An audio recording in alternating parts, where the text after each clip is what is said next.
Mary is crowned as Queen of Heaven. Nungka wala gid na gisulti ni Ginoong Hesus. Before siya nisaka sa langit, wa gid siya nagingon nga si Maria sa katapusang mga adlaw tuana sa langit ug mahimo siyang queen. Mismo ang mga apostoles wala gid pod nag bisag isa na lang ka letra nga niingon nga si Maria tuana sa langit, wala. So kana nga pagtulon-an nga si Maria tuana sa langit ug itauran sa amahan og korona, but na maka-imperno na nga pagtulon-an kay wala na gisulti sa Biblia, walay mabasa. So pagtulon-an na sa mga pagano nga ang ilang Diyos nga tuas langit. Mabasa man na sa Isayas, pagano kini nga karakter. Mao ni mga tawhana ang nagakaon sa ilahang kaugalingong gitawag og sinuka. Gisuka nila nga sumala pa nila nga di daw dapat tuuhan tungod kay daghan daw kuno mga butang nga gitudlo Iglesia Katolika nga wa kuno ilitok, wa kuno gitudlo or dili mabasa sa balaang kasulatan. Pero sila mismo pag wala ang tawag ining Katoliko, nagatuo ni anang mga butanga nga diin wala gilitok og wala gitudlo ni Ginoong Jesucristo og sa mga apostol og wala pud nakasulat sa balaang kasulatan. O for example, nituo sila kang Ellen G. White nga tawag ining propeta, di man na mabasa sa Biblia. Di ka makabasa sa Biblia letra por letra nga diin gitudlo ni Kristo og sa mga apostol nga si Ellen G. White propeta, pero nga nituo man sila. So buti pasabot sa akon lang giingon, gikaudila ang ilahang kaugalingong gitawag og sinuka.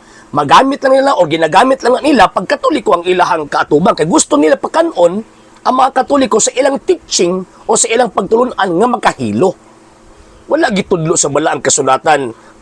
Labi na nga itong Ginoong Jesucristo sa mga apostol nga kung di mabasa di tinuod.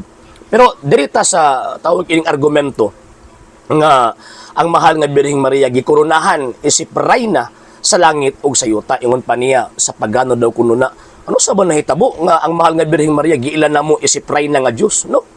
Ang mahal nga Birheng Maria giilan namo nga reyna nga inahan sa Dios nga atong Ginoong Jesucristo. So sa pagagiha nga nahimo lang gitawag og pagano, dili gyud na mahitabo. Kaya ang mahal nga Birheng Maria, nagpabilin gyud siyang santos, wala siya nahimong gitawag og Dios. Kaya para mahimo ming pagano. Ikaduha, gitudlo ba ni Ginoong Jesucristo nga ikoronahan siya ang mahal na Birheng Maria? Implicitly, implied, yes. Unsay ato ang gitawag og basis, mga sir og mga ma'am, kung ato ang basahon ang balaang kasulatan. Ang mahal nga Birheng Maria gigamitan og termino para niadtong naa sa gitawag og royal hierarchy. O for example, St. Luke chapter 1 verse 28, tagalangit na gani mismo ang misulti ha, Ave gratia plena. Sa ato pang natawag in termino, maghimaya ka puno sa grasya.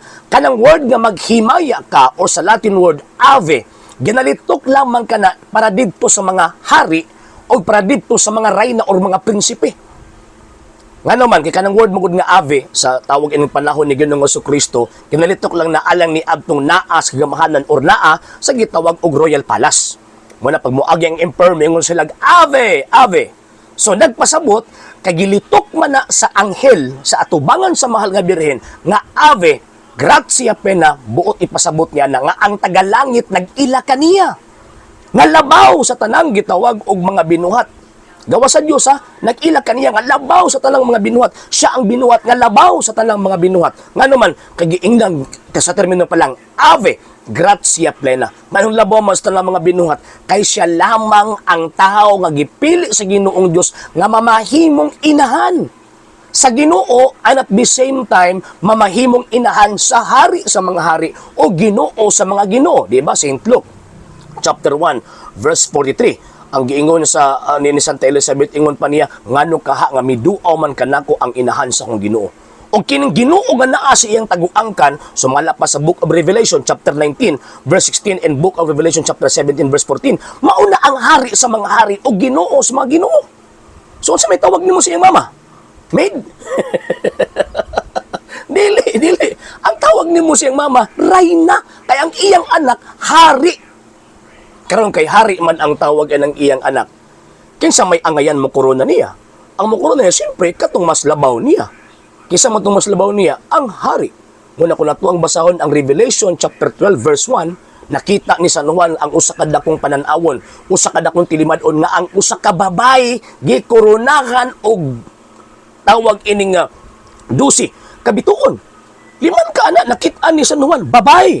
Unya kanang bayhana walay laing gilitok din sa balang kasulatan nga babae that refers nga naay connection ng Ginoong Kristo ang iyang mama. Diba? Genesis chapter 3 verse 15 ug kanang tawag inong Saint Luke chapter 1 verse 28 and 43. So kung nagbabae, nakita niya nga babae, so kanang bayhana mauna ang tawag ining mahal nga birhen. Kung imo ipadal sa verse 5, kanang bayhana nagbuntis og mianak ug usa ka batang lalaki nga maghari sa tibuok kalibutan. So buti pasabot, tinuod gyud nga ang mahal nga birhen gikoronahan dito sa gitawag og langit. Nga mamahimong reyna, reyna in the sense kay ang iyang anak hari man. So, biblical ba? Yes, biblical ka na. Munang simbahan katolika na ay fiesta na ang mahal nga birhen gikoronahan sa Ginoong Dios nga mamahimong reyna sa langit ug sa yuta. Paganis mo na dili kay ang mahal nga birheng Maria nagpabiling gitawag og santos bili sa Dios ang iyang pagkasantos ang hinungdan ang Dios nga naa sa langit mga mao itinubdan sa pagkasantos ug tungod sa iyang anak nga si Ginoong Kristo nga diin tinubdan usab sa pagkasantos kaya nahimo siyang gitawag og reyna tungod kay ang Kristo hari sa mga hari o Ginoo sa mga Ginoo. Wala kining kaliwat sa yawa, kining kaliwat sa bitin, maningkamot gud sila unsa nila pag-degrade ang mahal nga birhen para ang tao dili maghaptag og pagdaig, dili maghaptag og tawag ining dakong pagdaig ni ining maong bayhana nga sumala pa sa mahal nga birhen ug sukad karon ang tanang tao motawag kanako bulahan. Di man ni tao ni mga tawhana kasi magpangatake kaliwat na siyawa, kaliwat mas bitin. Sa hindi pa po nakapag-follow sa mga pages po natin, i-follow nyo po yung mga pages po natin, RJ Horolanciano II, TV Apolia Punto Argumento page, Kuya Apologist TV page, and RJ's Vlog 2022. And pwede rin po kayo mag-send po dyan ng Facebook stars. And also, sa ating po mga channels, sa hindi po nakapag-subscribe, i-subscribe po ninyo yung mga channels natin, The Lay Catholic, Apologist International Official, RJ Sano II TV, Kuya Apologist TV, and Barrio Kawayan Religious Forum. And pwede rin po kayo mag-send po dyan ng super sticker, super chats, and super thanks. And maraming salamat po sa mga kapatid ko mga Katoliko na always pong tumutulong sa programa po natin. Maraming salamat po. Nang dahil po sa tulong at suporta po ninyo ang programa pong ito, until now, andito pa rin po sa social media. And until now din po, nangangailangan pa rin po tayo sa tulong at suporta po ninyo dahil wala po kami magagawa rito mga sir, mga ma'am, kung wala po yung tulong at suporta po ninyo. Sa gusto pong tumulong, sa gusto pong sumuporta, pwede po ninyong ipadala ang tulong at suporta po ninyo sa pamamagitan po ng ating mga account numbers dyan po sa ating pong screen. And pwede nyo po kaming i-message sa ating pong page kung via remittance po yung papadala po ninyo. Maraming salamat po in advance.